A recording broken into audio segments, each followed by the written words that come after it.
a lot of people who are very successful, like kind of at the top of their fields, they don't just have the knowledge and the know-how and the technical detail and whatnot, but they also are able to tap into themselves. They're also able to trust their intuition. And it's really that combination.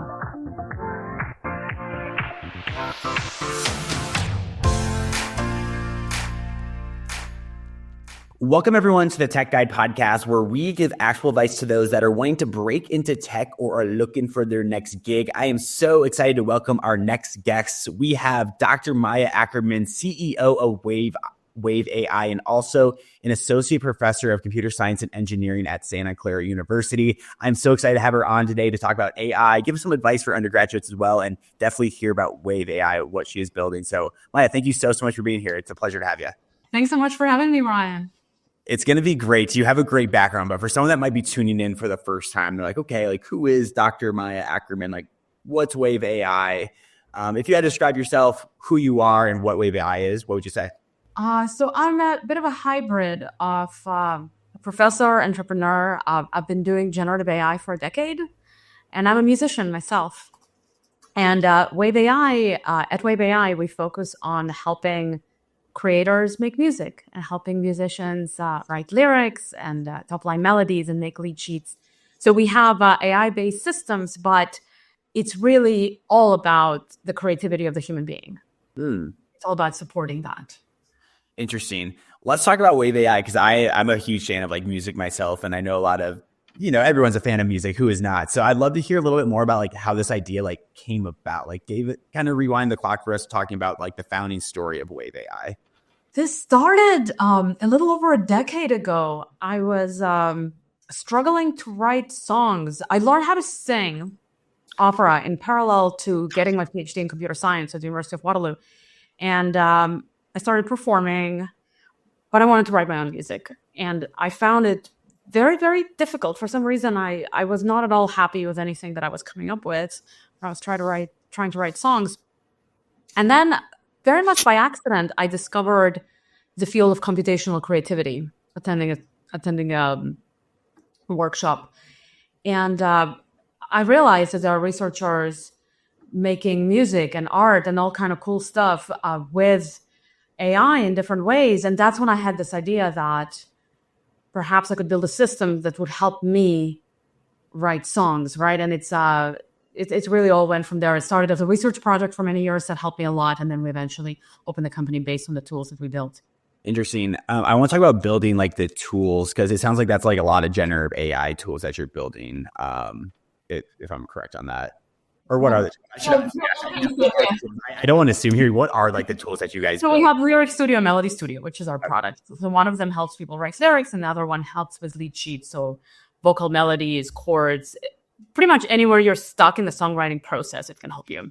And I think it's interesting that you've been in like the generative AI space for like 10 years, because AI, I feel like in the past like 3 years, I would say people are like, oh my gosh, AI. But 10 years ago, this is like when you were starting to like work within generative AI. I would love to hear how like AI has changed in your perception over like the past 10 years. If you could give us like a timeline of that. So, I mean, in some sense, we've had AI since about the 1950s. What it means in the public consciousness has been evolving quite a bit over time. So most recently, if you look at kind of before the recent boom, the focus was on machine learning, so things like recommendation engines, the kind of stuff that Netflix does, recommending a movie to you, or Spotify recommending a playlist to you, which is actually a really big deal. There was a lot of progress in machine learning with that. Computational creativity, or now what we call generative AI, existed for a long time as well. There were already amazing systems in the 1980s, but they were not public. It was sort of niche in academia. Yeah. And so the big breakthrough that happened with OpenAI was that they took a lot of these kind of tools and approaches from academia, but they applied it on a much larger data sets. And as a result, they were able to build a machine brain that's a lot bigger than, what sort of academics could afford to play with at the time. And so that was really, in some sense, a big breakthrough, making the brain bigger. And there was a lot of really cool emergent behavior from it. So there was an AI breakthrough. It just wasn't quite as enormous as it appears to be, because a lot of the stuff did exist in many forms before the recent boom. Interesting. Yeah, I feel like because I don't know the exact timeline of it, and I'd love to hear when it was, but like I feel like I have heard this that there was like an AI winter per se since its like inception of like AI has like actually been a thing. I'd love to hear though for like the next like 5 to 10 years, like where do you see the field heading? And I want to speak to like people that are in the undergraduates right now that are like, okay, I want to get into AI. I know it's such like a big industry. Like I know it's an emerging industry that I should be a part of. So within like the next 5 to 10 years, like where do you really see like the big opportunities coming in the generative AI space? Yeah, predicting the future is always a little bit difficult. Yeah. I do know where there's a lot of potential. So, we're starting to see right now companies slowly realize the importance of supporting people. So initially, when AI comes out, everybody is like, "Whoa, why can AI do all by itself? An autonomous system." And there is this kind of replacive narrative of taking jobs and replacing those jobs with AI. And what we usually see, both in academia and industry, is that there's a growing realization after this initial excitement wears off just a tiny bit, that the real opportunity is in supporting human beings and making us better, making us more creative and more intelligent, but meaningfully. So if you work with someone and they make you more creative, that means it's an improvement that you retain. If they make you more intelligent, it doesn't mean that you need to keep talking to them each time you want to be more intelligent, right? And so it's the same idea with machines. We need to build systems that actually elevate humans permanently and don't just foster dependence and replacement. And I think things are moving in that direction. If people want to get involved, especially undergraduates, people who are at the beginning of this really exciting journey in their lives, get in hands-on. I find sometimes people love AI, but then you talk to them and they didn't actually try a lot of the systems. So definitely play with ChatGPT, and most people have. Try different use cases with it. Try Midjourney. Midjourney is amazing. It's one of the very, very best text-to-image models. Poke at it in different angles. Try it when you actually need an image. Firefly is another amazing one by Adobe. Yeah.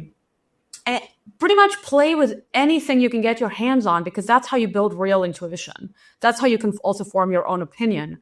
And that will help guide any path that you choose to go down. Interesting. I think it's interesting to talk about like the specific tools, but I want to talk about like industries as a whole. Like which industries do you think have the most potential for like the usage case of AI? I'd love to hear your take on that. Well, in some sense, where you see a lot of growth is where investors and some of the larger companies see the opportunity. So they put in the resources to help it grow, right? So it's not necessarily that fundamentally there is more promise there. It's that people see financial opportunity by investing in those directions. So, one of the first industries which remains really relevant is advertising. So in the earlier days of OpenAI, before ChatGPT, there was a company called Jasper, which applied their older generative models to help with marketing. And marketing is just in many, many different ways. Gen AI assists with marketing. It's a big vertical. Then there's also a lot of focus on how to integrate AI around programming, around writing code. So that's, again, a lot of companies, a lot of effort going into technology. It's moving in that direction. I personally really like the creative industries and how machines can help us be profoundly more creative. There's sometimes a lot of toys being built, like 2-second experiences where you create something, but I don't think that's like really making humans more creative. That's like giving us a little game, giving us a cute little thing to look at. But when it comes to kind of deeper forms of creativity for humans using AI, that's one. It's a little bit of a blue sky still. Very little has been done in that direction, even though what has been done has been really cool. Yeah. I'm curious, do you see, because I feel like sometimes even like, let's use like music, for example, like you're going to know the usage cases way better than I do, especially when it comes to like using AI, like for like music. Can you talk to us a little bit more about like that marriage of like how creative industries are using AI? And let's talk about the music industry, like what very, very well, obviously. I'd be curious like how that marriage is happening with AI and like creatives. Yeah. So there's a spectrum, right? You have the tools that are really easy to use, but maybe don't give you quite as much opportunity to express yourself. It's kind of like you just type something and then you get a song. Yeah. maybe you can share it on social media, kind of with this kind of experience. There's a lot in this bucket. Yeah. There are some tools that let you go deeper, and some companies that are realizing that they should offer the opportunity for users to express themselves more with AI tools, and that it shouldn't be quite as replacive. So our tools in particular, Lyric Studio, you have like a notepad where you write whatever you want, and you only use the AI as much as you want and however you want, and that's really key. Yeah. We want to see more of that across all aspects of music. Music making has a surprising number of components and kind of dimensions where you can help with. So that's things are definitely moving in that direction in the music industry. Yeah, I think it's really interesting because like you blend something that like like music is just like it's always just like such a creative act, but I feel like there's a really good opportunity for it to be elevated with like AI, and I think that's like a really unique opportunity within the industry right now as well. Yeah, absolutely. And I think there's a lot to be said about the creative and like the potential of like AI, but there are like ethical like considerations when it comes to AI. So as someone that's like starting an undergraduate, like what are those like ethical considerations that need to be in place for AI? And I'd love to hear just like examples or like how someone should be thinking or like approaching that. Okay, I have kind of a little bit of my own take on this. That's a little different. You hear everywhere, but what you hear everywhere you can easily find. So I think a really helpful perspective is to consider how it works for humans. So we have brains, AI have brains. The brains are not the same, but there are some similarities. They're kind of built in our image, if you will. And there are things that humans are allowed to do and humans are not allowed to do, regardless of the details of how our brains were created and what we learned. And regardless of anything, there are things that are legal and things that are not, right? And I think that's a really important lens to apply to AI, where there's a lot of focus right now on how it's built. And there's value. There's value in having kind of laws and conversation about it for sure. But there's not enough focus, in my opinion, on how it should be applied and having laws about an ethic around what companies should and shouldn't be doing with these AI systems. So something like, replacing artists, replacing musicians. Why don't we think about how we can encourage companies to apply their systems to make people more creative rather than replace them from a kind of from an external perspective. There's only so much we can do by telling companies how they can and can't build the machine brain. That's again important, but that can only go so far. And so incorporating this explicit perspective of what do we want to be allowed and not allowed at the end of the day. So one really good example is OpenAI wanted to use Scarlett Johansson's voice for some of their applications, and Scarlett was not interested in offering up her voice, so they found somebody that sounds like her. So they weren't using her data, but they were able to create something that sounded like her, that consumers would believe to be her, and ultimately they pulled back. So they agreed to not do that anymore. And that's really about behavior. So even if you don't use anyone's data, you can still cause harm. You can still do things you shouldn't be doing. So we need laws at that level, in addition to whatever work we end up doing on how companies are allowed to build AI. It's also very important that the laws that we put forth and the way that we think about it doesn't end up benefiting just the wealthiest companies, because we don't want AI to end up being run by like 1, 2, 3 bit players and no one else. Yeah, I think that's always like such an interesting like thing to consider, is you don't want to just have like 1 or 2 major winners in the AI space. Like how this can thrive is having like a lot of different players that all like put together a great product. I think it is a challenge right now, just from like what I know, like the industry, and like this is just what I know the industry. Like it really feels like OpenAI is like the dominant player. Of course, there's a lot of others ones that are coming out there, but you have Google that's like making like a ton of investments in AI. Like these humongous tech companies are, but I think there is still a lot of room, maybe not to be that $1 trillion AI company, but still like a very profitable, very good AI company, and do it in an ethical way. Yeah, absolutely. Absolutely. I'd love to hear a little bit more about speaking to those undergraduates as well, for someone that is interested in pursuing a career in AI, get hands-on experience, tinker, identify industries, but also like what are some projects they can work on when they're an undergraduate that I think could set them apart and really help them succeed? Well, what's really cool these days is that you can actually access a lot of these models. There's a lot of open source models. So, for example, Stability AI puts out some open source stuff. You can also, play around with some open AI models, and you could, envision a use case that applies one of these models and build an interface for that and see what it's like. There's a lot of really cool tools that can be built relatively easily. It's sort of about seeing where to apply this brilliant machine brain and creating an experience that's genuinely helpful for people.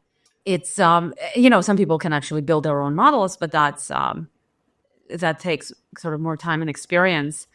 But applying existing models to help maybe, a population that nobody's focusing on from that perspective right now, it's some great low-hanging fruit. A lot of companies do that, and there is really no reason for somebody in college sort of not to get involved. It's there. It's there for the taking. Yeah, and to take that like a step further, like what would be like a 3-step action plan you would advise like one listener right now if they're like, okay, I want to do this, like what would be that action plan for them to actually take this and like run with it? Like how would you do this? You want me to come up with an assignment? Yeah. Give us an assignment. I would say first thing is play with systems, play with existing systems, see what other people are doing. Play with ChatGPT, play with Midjourney, and get some intuition. Then think about where would something like this be most useful for you? And in what sense are the existing interfaces not quite meeting your needs? Right. And then from there, you can go and look up at what open source models are available and consider how you could sort of wrap them in a way that would address that use case. And I would recommend really sticking with stuff that your hobbies, your interests, your needs, because that's where we have a clue, right? When it comes to ourselves, when we try to build something for somebody very different from us, we need somebody who is in that target population in order to properly serve them. There are exceptions sometimes, but it's just much more difficult to build a business not for yourself. Mm-hmm. Yeah, I think that's great advice. Is like people are also like, oh, like what are potential like pain points out there for me, like start a business in or like start a passion project in? And it's like, well, what are your pain points? Because it's like if you have a pain point, there's a high chance that other people have the same pain point. And it sounds like that's where the opportunity is to then take it and like run with it, develop that, find that pain point, and actually find a solution with it with all these AI tools. Yeah, exactly. Because our education system sort of teaches us that there are facts and there's other people who know stuff and we need to learn their thoughts and ideas, right? And there's a lot of value to it. Don't get me wrong, I'm the biggest fan of education in the world. Don't misunderstand, but there is kind of another complementary part that's really important, and that's tapping into ourselves, our intuition, our experiences. And when it comes to a lot of people who are very successful, like kind of at the top of their fields, they don't just have the knowledge and the know-how and the technical detail and whatnot, but they also are able to tap into themselves. They're also able to trust their intuition. And it's really that combination where you get the best results. Yeah. And yeah, I feel like there's just like so much to learn. I mean, from like your experience, like as an entrepreneur, I'd be curious, like look back on like, like your 10-year journey, like building this, like what has been like one of the biggest lessons you have learned over the past like 10 years? It's such a big question, so I apologize for how truly big this is here, but like I just want to be able to speak to like an undergraduate. Like you have your professor, you're an entrepreneur, like AI. What's like the biggest takeaway from that? So one thing that I've learned from pitching my company, so sort of from fundraising, is just how unbelievably stubborn you have to be. Like it's really surreal. And if you look at successful entrepreneurs, it's like all over their stories that, you get rejected a lot. You get a lot of negative feedback, and that's just the game. And to realize that that's okay. Again, in school, we're socialized that if we make a mistake, it's like, or like somebody gives us negative feedback, it's like, oh no, I need to do something to avoid that in the future, right? There is this kind of mistake avoidance. There's this negative feedback avoidance that we're trying to things that way. But when it comes to really doing something big in the world, doing something yourself, or you and a few other people, kind of breaking through and making your own path, you're not going to have everybody being all happy and being like, oh, great, this new path is amazing. No, people are going to tell you everything they can come up with that can possibly be wrong about your idea, and they're going to say it confidently. And people who are, who accomplished a lot and who are brilliant in their own way are going to tell you that you're wrong and you're wasting yours and everyone else's time and money.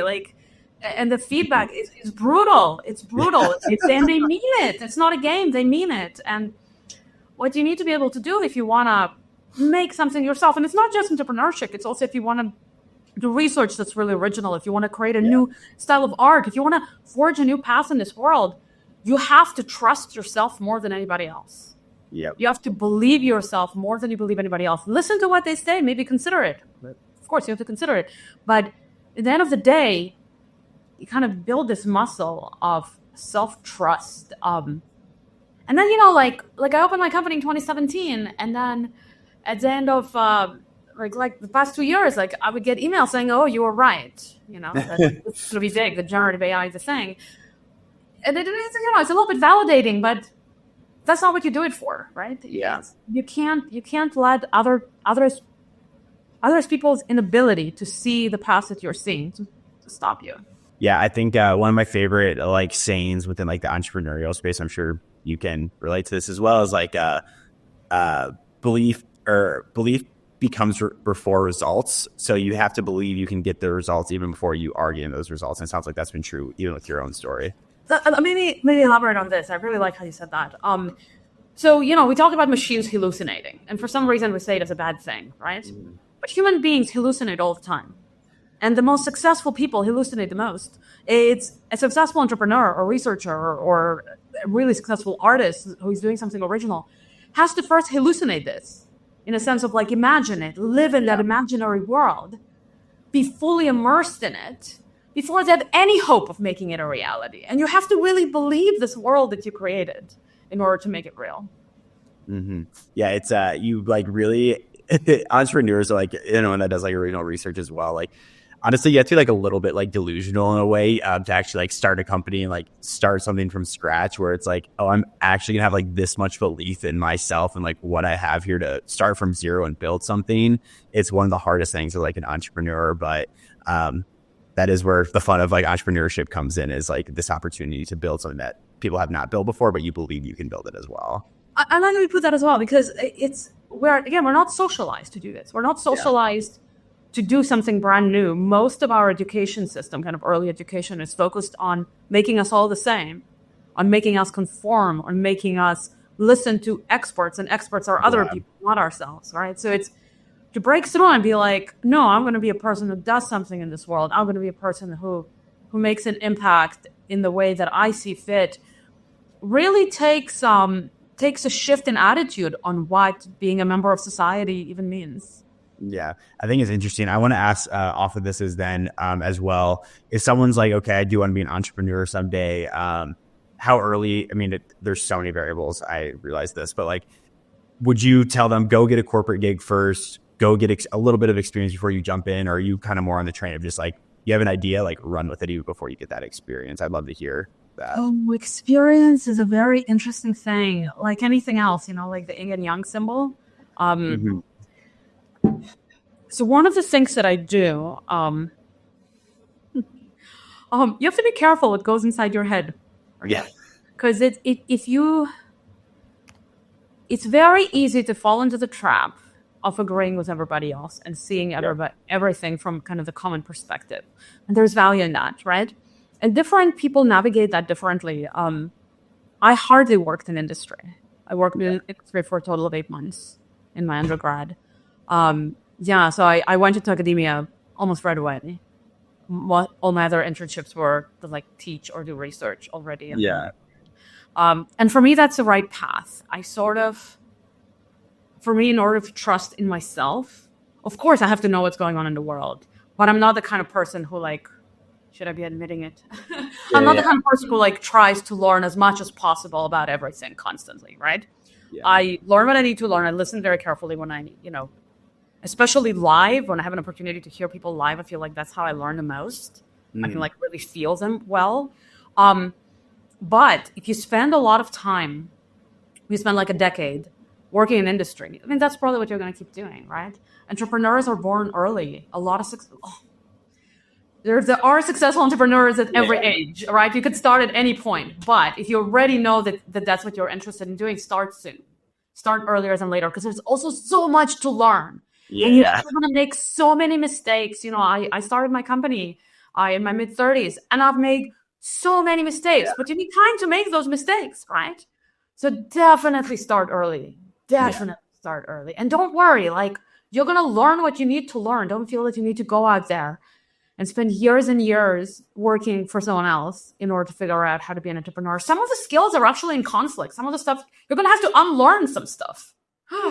These are some No, I definitely hear you on that. Like, I'm 25 years old right now, and I started my company when I was 24. So I only had like 1 or 2 like corporate years of experience, and like even what the mistakes I've made. I mean, of course, I'm gonna make a ton of mistakes. You always will as like an entrepreneur, but like it is just so crazy, and it's like so hard when you're in like the micro of it, the day to day, where it's like, oh my God, like we're making so many mistakes. This is like so hard. But like when you step back and like you kind of expand your time horizon, in 10 years, like I'll be able to look back at like 25 and be like, oh my God, like I'm so happy I made those mistakes then. So it like kind of sets me up for like now. So I definitely echo your advice on like how to start early, and do start early. Yeah, absolutely.